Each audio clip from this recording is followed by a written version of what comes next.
This video will contain spoilers for the entirety of Xenoblade X Definitive Edition, including the brand new content to this version of the game.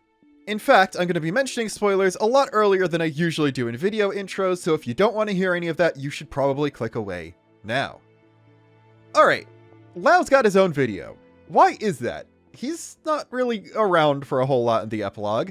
I did Liesel and Neilnail videos, but those are brand new characters that I could completely discuss everything about, and in all honesty, between their two affinity missions each, I'd say both of them have more dialogue in XDE than LAO does just in the epilogue.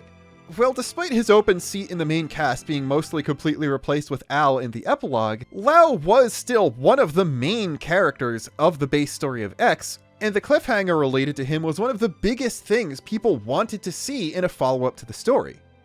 Whether or not they stuck the landing when it came to that follow-up, especially for LAO in particular, remains to be determined, though I'm still mostly in the camp that they played the best hand with the cards they were given, specifically with LAO's character.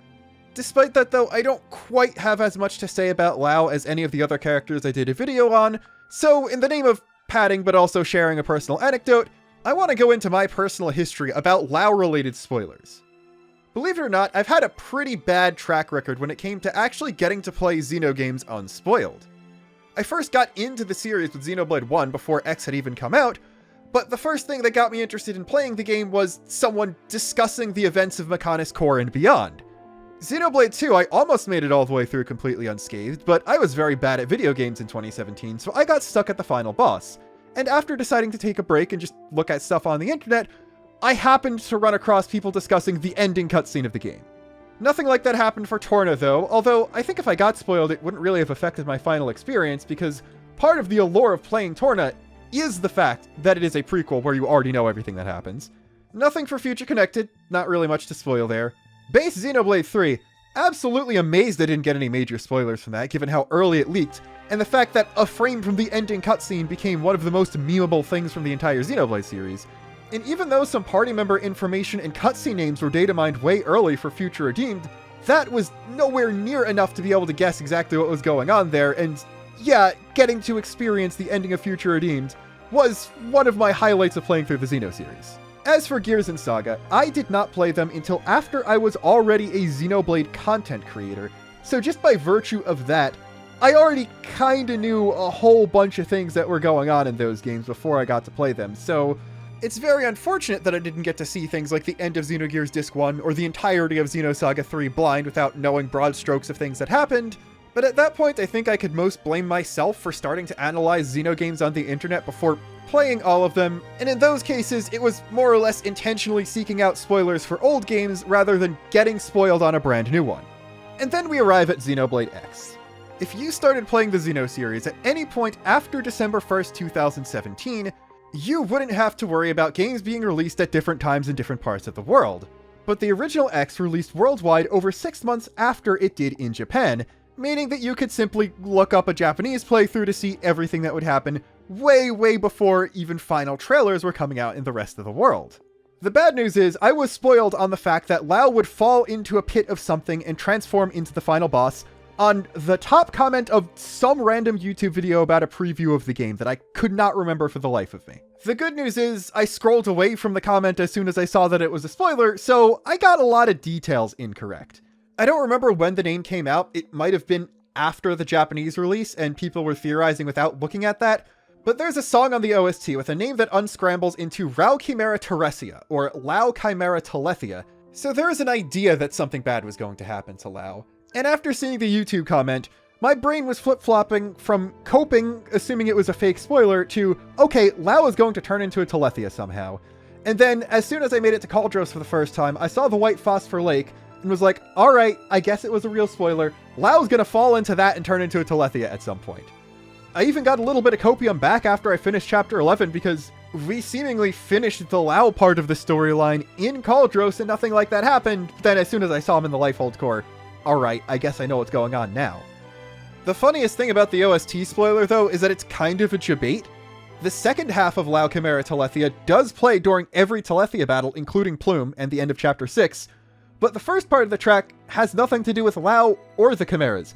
It's the Vita's battle theme, both in Chapter 12 and in the epilogue, So, seemingly getting spoiled partially by the name of a song was an artifact from a time when that song played at a different point in the game than when it actually does, which is just an extra layer of funny.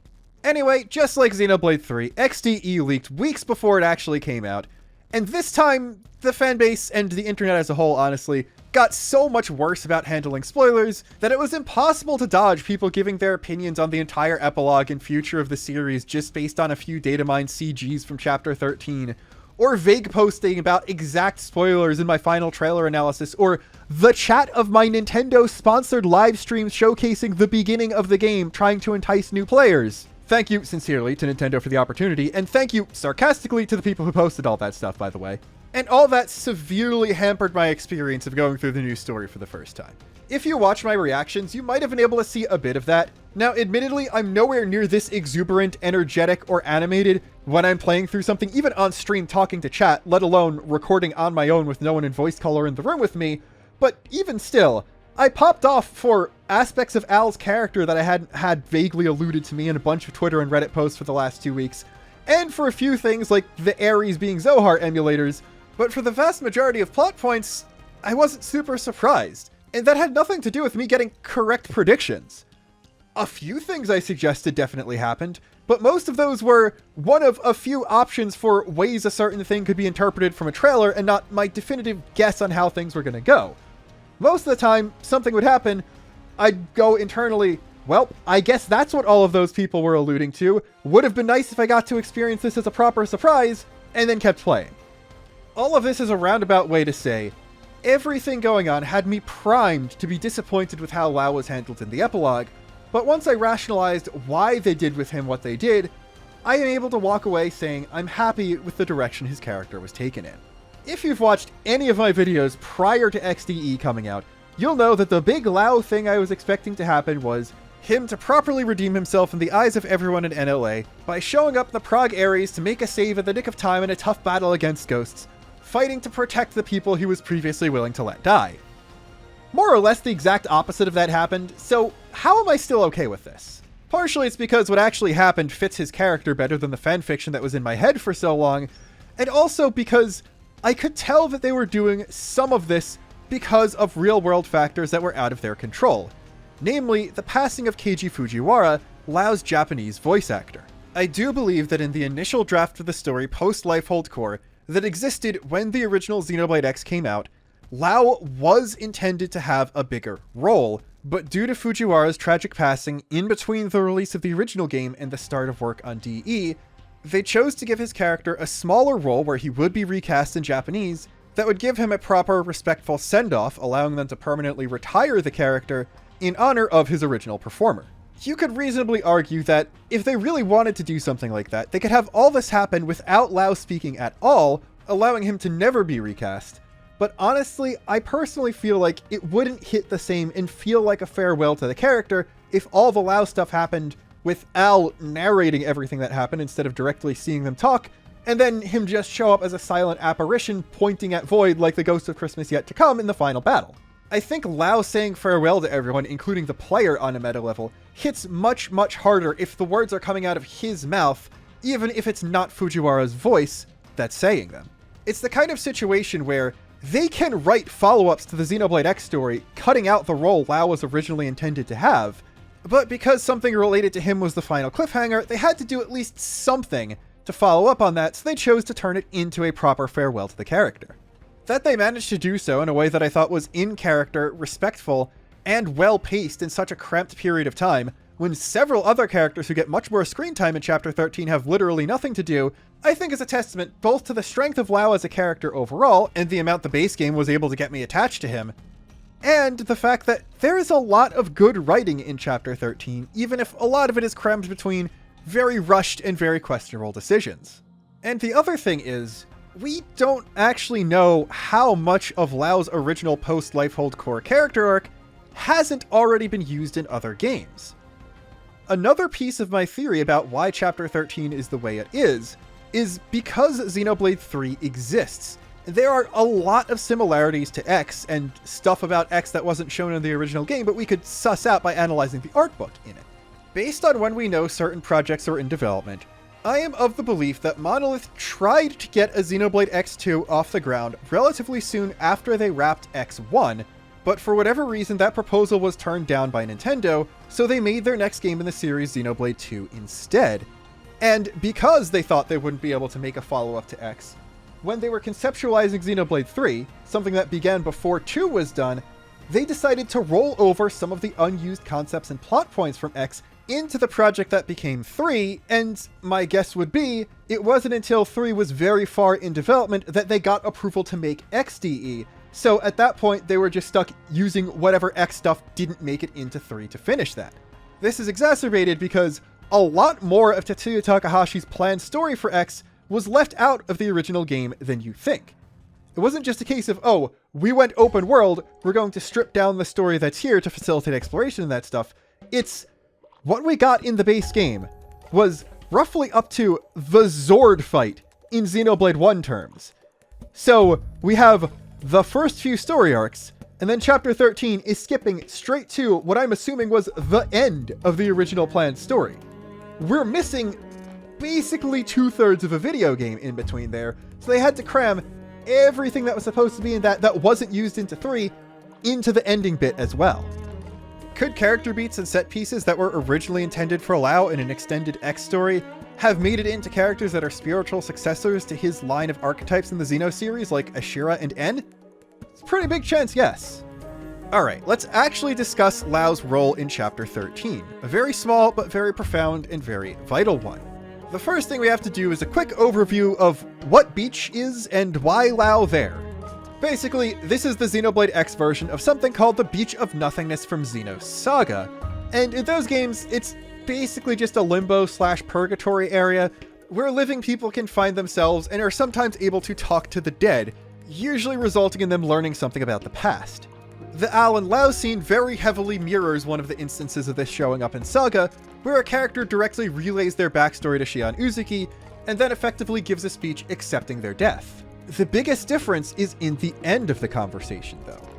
Shion, a young, prestigious engineer, is reminded that she will find herself back to this beach one day after she dies, as she was just visiting while still alive in this case, while Al is given a message to pass on to Lin, a young, prestigious engineer, telling her to live. That, I think, is the biggest takeaway from this entire scene. LAO has a lot of hope. He is accepting death for himself because that's where he wants to go, but he explicitly wants Lin and the rest of humanity to live. He doesn't want them to die. He doesn't think they deserve to die anymore. He fully accepts and knows that his own actions in the past were wrong, and he even seems to imply that he knew they were wrong at the time he was doing them. It's not really a theme elsewhere in the epilogue, but hope versus despair is a big deal with LAO here. He says it was despair that pushed him over the edge to betray humanity, when wanting to take revenge against the people who got his wife and daughter killed would have also made sense as a motivation. And he's able to separate the self-loathing he has at himself for being unable to protect his family and for doing what he did on Mira from his opinion of humanity as a whole. While I think his opinion of himself could still use some work, he's also arrived at a much healthier conclusion about the nature of humanity itself. That, yeah, people are often disgusting and awful to each other and all that, but if you're able to look humanity in the face and acknowledge that, that's the first step to ensuring you won't be that kind of person. Something he encourages Lin to acknowledge, while also mentioning all of the good that came to human society because of Mira and interacting with other species, and that graduating from childlike naivete regarding the true intentions of humanity doesn't mean you should also give up hope or give up effort that things can be made better, especially by your own hands. A really important thing to keep in the back of your mind that it might be very hard to square away just because it has been 10 years since we last saw LAO in the original X, is that this isn't Definitive Edition exclusive character development talking when he says all of this. This is the mindset and philosophy he had in Chapter 12 of the original game. As far as we can tell, right after the final boss fight ends, LAO gives his final words where he explains Luxar's motivations, and then he fades away in Xenoblade 3 colored golden motes. His consciousness then goes to the Beach of Nothingness.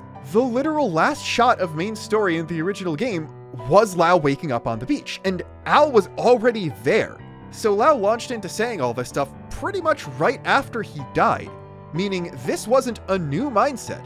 This is the mindset that led to him intervening in the Luxar fight in the first place. We're not even getting brand new LAO content and character development, we're getting him elaborating on something he wasn't alive long enough to explain in the original game.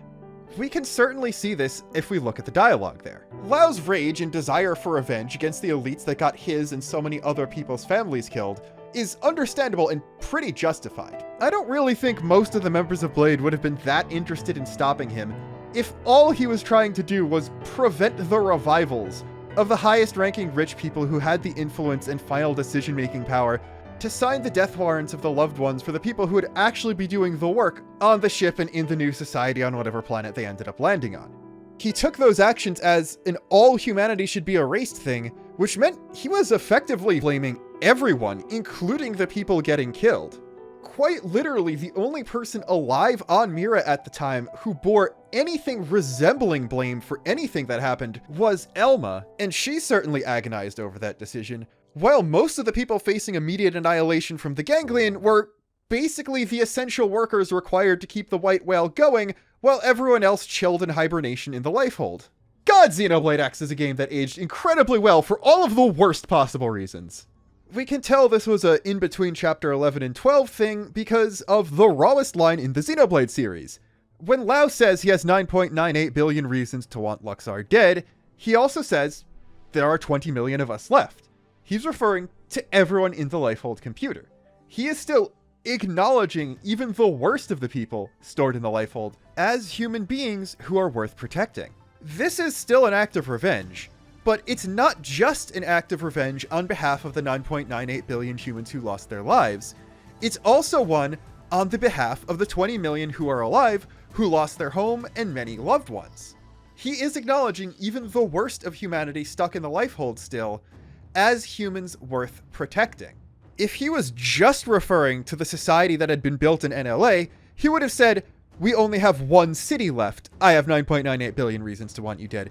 But he did specify the full capacity of the White Whale, so he is referring to everyone, even though quite a lot of people still in the Lifehold are much less virtuous than the average citizen of NLA. Like, the kind of people who got priority on the White Whale were so bad that Murderous was sick of dealing with them back before she lost her fortune back on Earth. That is the standard we're dealing with here. Ultimately, besides the events of Chapter 11, and Lin generally existing and being someone who would be a casualty if the Ganglion succeeded, I think the thing that changed LAO's mind most was the fact that NLA was not repeating all of the problems humans had back on Earth, and showing a willingness to change in humanity, even though, yeah, the worst of the people on the White Whale weren't the ones who got revived immediately. He makes the biggest contributor to this implicit in the Al conversation, when he calls Mira a welcoming kind of place. Obviously, he's insinuating at the fact that there are many xenoforms living in NLA alongside the humans, but on top of that, it seems like this is especially impactful on LAO himself, because reading between some of his lines in the base game, it really seems to indicate that he was a victim of racial discrimination in the past, so seeing people put aside their differences to work together for real, unlike the sham that was the Project Exodus collaboration, likely deeply impacted him. Whenever people discuss LAO's motivations in his Chapter 11 speech, they always bring up the aspect of class, and I do not mean to diminish that in any way whatsoever. If LAO had a net worth in the 10 figures, his family would be alive and on the White Whale to this day. But based on my interpretation of the dialogue, I think he's also hinting at racial divides as well.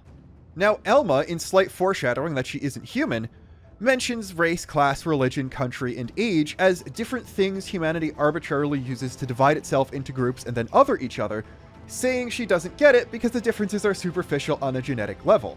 LAO, however, when talking directly to Lin, says the only reason people like you and me got on board the White Whale is because they could use our skills, exploit our talents. The surface level reading is just, yeah, they were useful but not rich, so they were still taken.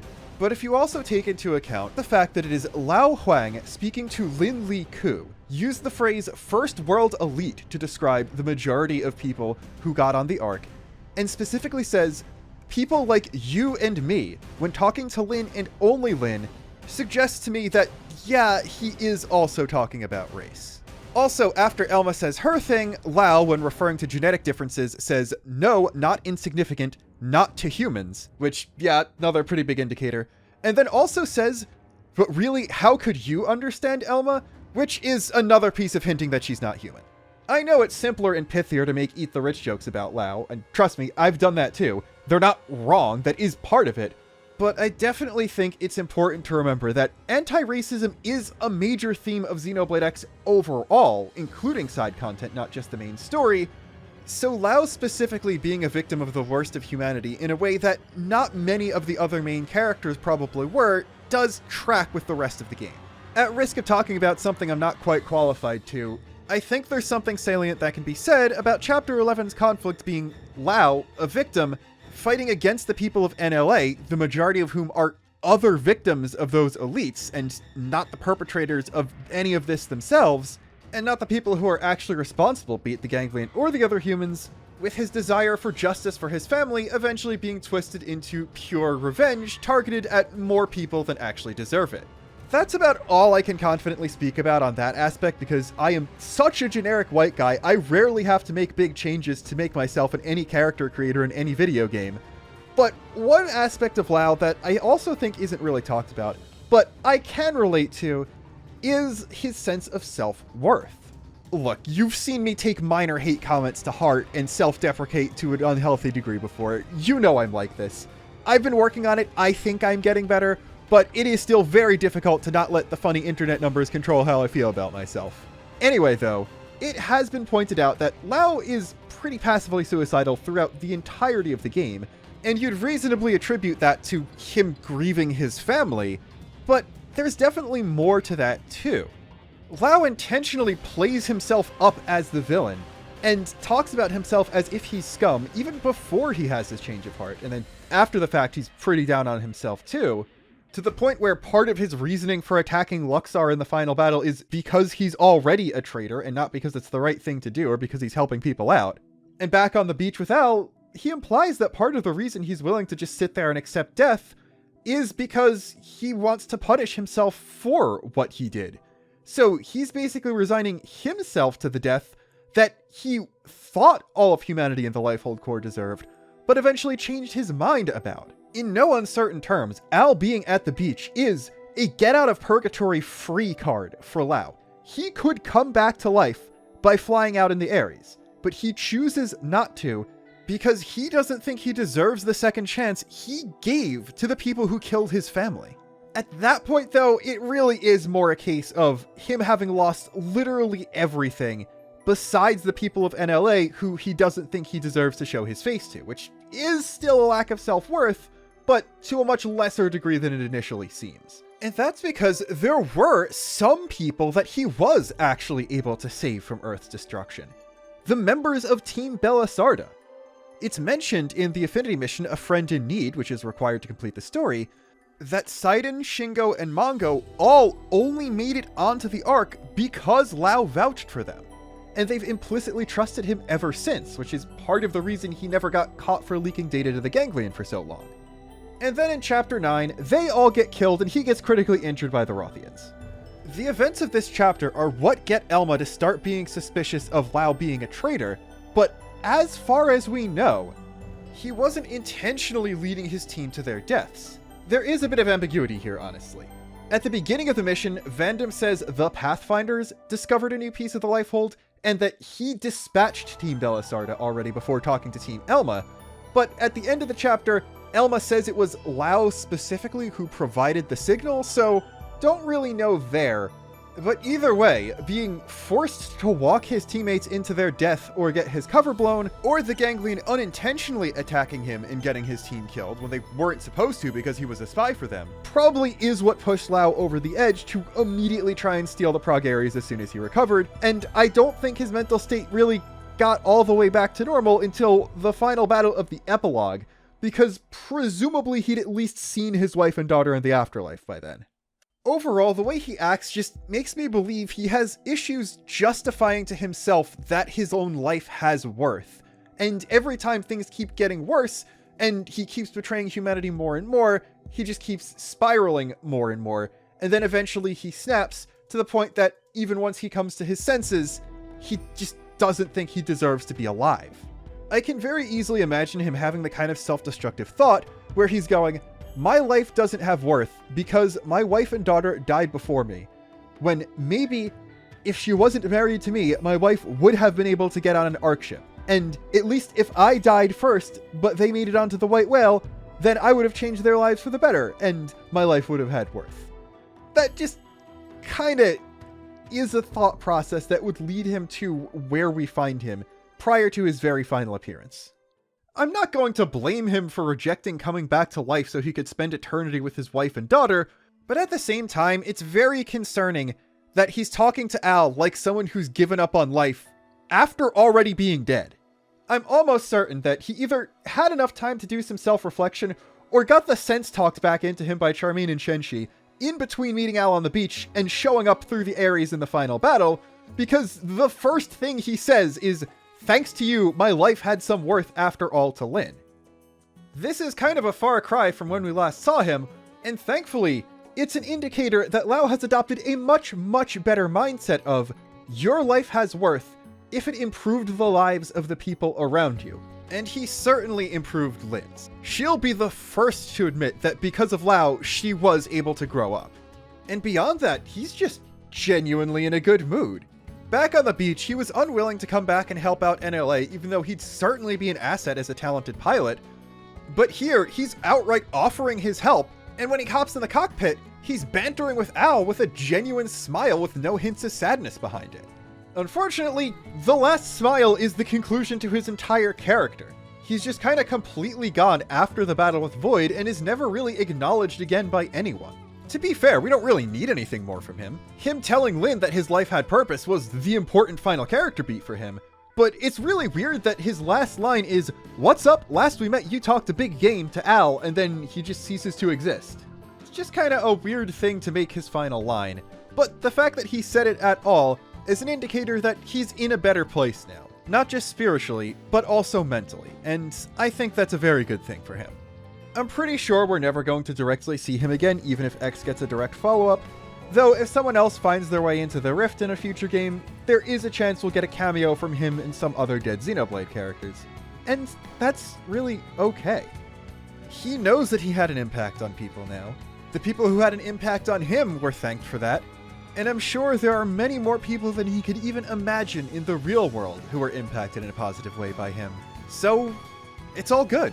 Thanks to his influence, not just humanity, but everyone who called Mira home are going to carry on his fight to make a better, fairer world, even if they have to create one from scratch on yet another whole different planet. Until next time, this is Luxon, signing off.